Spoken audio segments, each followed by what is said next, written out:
Good morning, everyone. Pete Pardo here from Sea of Tranquility. Welcome to another edition of Ranking the Albums. Today we're going to look at the studio releases of all original material from Emerson, Lake and Palmer, otherwise known as ELP, the first ever prog rock supergroup. Absolutely, I think, right? Carl Palmer coming over from the Crazy World of Arthur Brown and Atomic Rooster, Keith Emerson from the Nice, and of course Greg Lake from the mighty King Crimson. Band made a big splash. Power trio to end all power trios, right? At least as far as prog goes. Released a handful of spectacular albums, all right? Some not so spectacular albums. Broke up for quite a while. Got back together. Released a couple other albums. Played live for a number of years. Unfortunately, we've lost two of the three members in recent years. Only Carl Palmer is left with us. But I think a band that's left a pretty strong legacy. And, you know, as one of the kind of godfathers of, or one of the more notable bands of progressive rock, you know, alongside King Crimson and Genesis and Yes and Gentle Giant and Jethro Tull and Pink Floyd, so on and so forth. So let's get started. You know how it goes. I'm going to start with my least favorite album, and I'm going to work all the way to my favorite. Yeah, some of these are not great, but some of them are absolute classics. So, you know the drill, guys. In the comments below, list your favorite ELP albums and why, or rank them. Okay, rank the whole catalog. Tell us what you love about them. Remember, there's no right or wrong answer here. Everybody hears these differently. Everybody has different history with these albums, right? Because we all got different sets of these things right here. So no right or wrong answer. So let's respect everybody's opinions here. All right, starting off at the bottom for me is going to be Love Beach from 1978. First of all, horrible album cover. It looks like it should be an album cover for the Bee Gees. Yeah, this album doesn't really work. A couple good tracks. I think it starts and ends pretty well, but a lot of the stuff in the middle is just real late 70s pop, and just not what we wanted to hear from Emerson, Lake and Palmer. You know, All I Want Is You, very good song, kicks it off. Dig it. The end of it, you know, Canario and Memoirs of an Officer and a Gentleman, that real lengthy epic at the back end. Very strong tunes. That's classic sounding ELP, but man, all the kind of dreck in the middle, you know, Love Beach, Taste of My Love, The Gambler, For You, not all that works. All right, just kind of a misfire for the band, and I think it turned a lot of people off. And before you knew it, they were done, right? At least for a number of years. So yeah, that's going to come in at the bottom. Next up, coming in at so we got what nine albums in total. So coming in at number 8 is going to be In the Hot Seat, which is the last studio album they were released after their comeback. So this was 1994. You know, again, not an awful album. Neither of the reunion albums are awful albums, but they're just kind of a little on the bland side. I find this one blander than the other one. Starts off really good. Hand of Truth. Very good, classic style ELP number, but it just kind of sputters a little bit. Thin Line's another strong track. Street War. Man in the Long Black Coat. You know, One by One's okay. Daddy, I mean, I get it's got good lyrics and all that kind of stuff. It's a very emotional song, but not really what we want to hear from ELP. Hard on Ice. I mean, you know, it's okay. I find this album just a little on the bland side. You know, it's more kind of like a bluesy, modern, 90s rock album. Very kind of squeaky clean. A lot of piano, not a lot of, blasting synths or anything like that. It's okay. It's just, it's nothing to get like overly worked up about. And it's just, it's kind of not very memorable, right? Forgettable in spots. Black Moon, their comeback album in 92, you can kind of say the same thing about. Some good tracks. I mean, it starts off really good. You got Black Moon and Paper Blood kicking it off. Two spectacular songs, I think. But then, it kind of sputters a little bit. Affairs of the Heart, okay. Romeo and Juliet's okay. Farewell to Arms, very strong song. Changing States, Burning Bridges, Footprints in the Snow. The rest of it's kind of okay. I think the first half of the album is much, much better. Again, with both of these reunion albums, new CD format, bands all across the world are just trying to stuff all 60, 65, 70, 75 minutes of music into a CD. And, in a lot of cases, 40, 45, 50 is usually more than enough, right? So usually you have a couple tracks that are just kind of throwaway because they wanted to put some extra material on it. But, again, a solid album. I think most of us ELP fans were pretty happy when this came out. It was good to see him back. As a record, it works pretty well. Next up, coming in at number 6, we're going to go with Works Volume 2. I'm not a terribly huge fan of this album. I think it's got some good tracks on it. Tiger in a Spotlight is very good. Bullfrog, Brain Salad Surgery, of course. Watching Over You, Barrel House Shakedown, Maple Leaf Rag. It's got a lot of great performances. I don't know how well it works as a band album. Excuse me. I think at this point they kind of taken the Works formula as far as it could possibly go. Coming in next, I'm going to go with Works Volume 1. I think this works much better than the follow-up. You got Emerson's Piano Concerto No. 1, which is fantastic, right? Greg Lake's got a handful of good tracks on here. You got C'est La Vie, Hallowed Be Thy Name, Closer to Believing, the Carl Palmer stuff, The Enemy God. Very good. LA Nights, New Orleans, Tank, and then, of course, the two band tracks, which are fantastic and worth the price of admission alone. Fanfare for the Common Man and Pirates.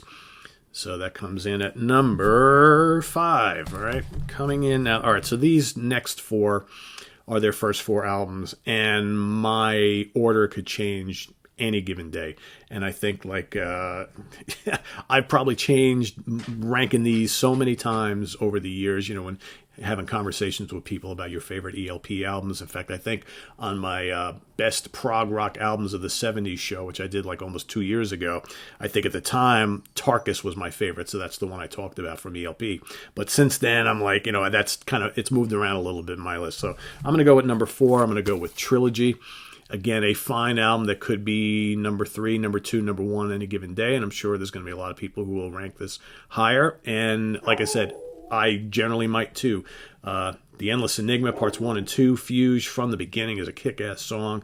Hoedown, Trilogy, Abaddon's Bolero. Can name them all. They're all great.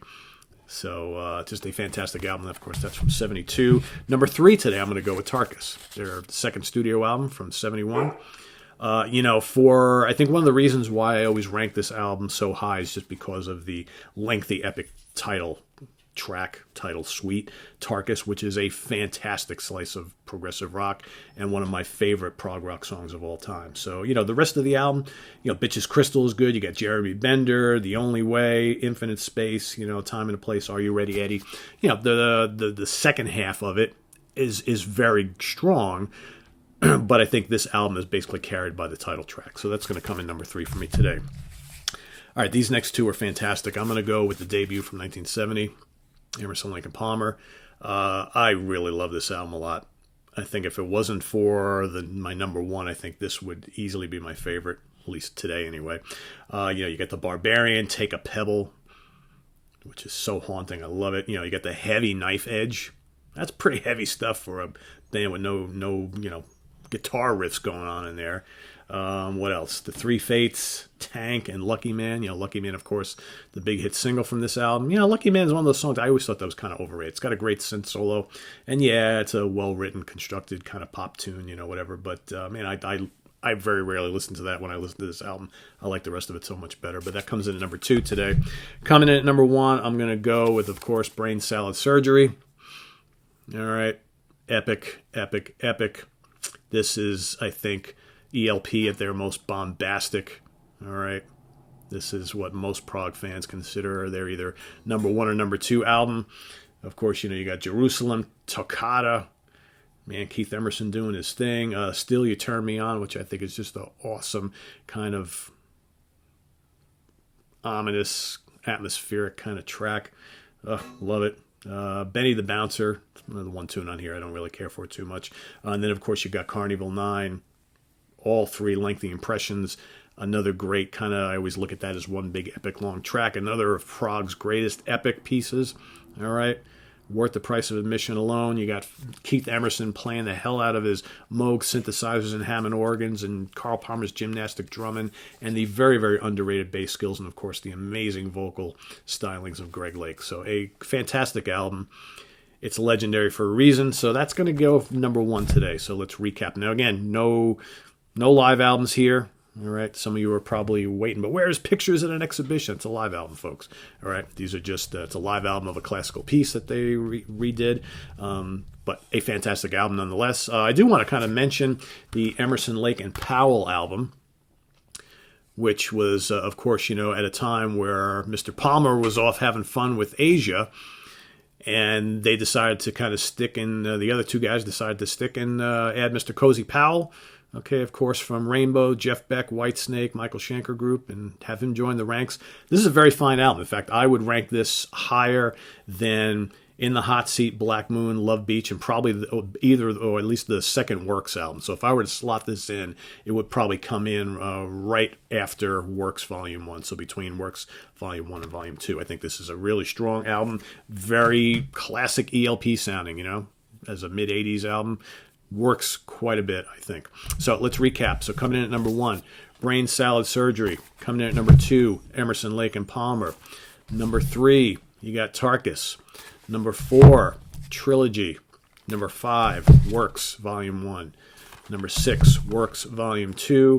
Number 7, you got Black Moon. Number 8, In the Hot Seat. And number 9, Love Beach. There you have it. Emerson, Lake and Palmer ranking the studio albums. Let us know what you think. Which are your favorites and why? How would you rank them? Okay. Visit us on the web at www.seatranquility.org. We're on Facebook, we're on Twitter, of course, we're here on the mighty YouTube. So let's get the conversations going. All you ELP fans, what do you love about their music and their albums? All right, which ones do you like best and why? So we'll see you guys over the next couple days. Right, what do we got coming? We've got ranking the studio albums from Heart, the Doobie Brothers. What else? We got Symphony X coming up, Judas Priest, Iron Maiden. The list goes on and on and on. Camel's coming soon, too. Going to do a listening room show, hopefully tomorrow, the next day as well. Probably squeeze some top 10 songs in as well. All sorts of things happening. Hopefully this weekend we've got the Mike Antonelli. We've got Mike Antonelli joining us. We're going to be at the brewery at Orange County Hops to do Miles Davis, best albums from each decade that are recorded in, so that's coming up as well, so you don't want to miss any of this. Make sure you subscribe. Hit that subscribe button, sign up for the notifications, all right, and we'll see you guys real soon. Take care. Bye-bye.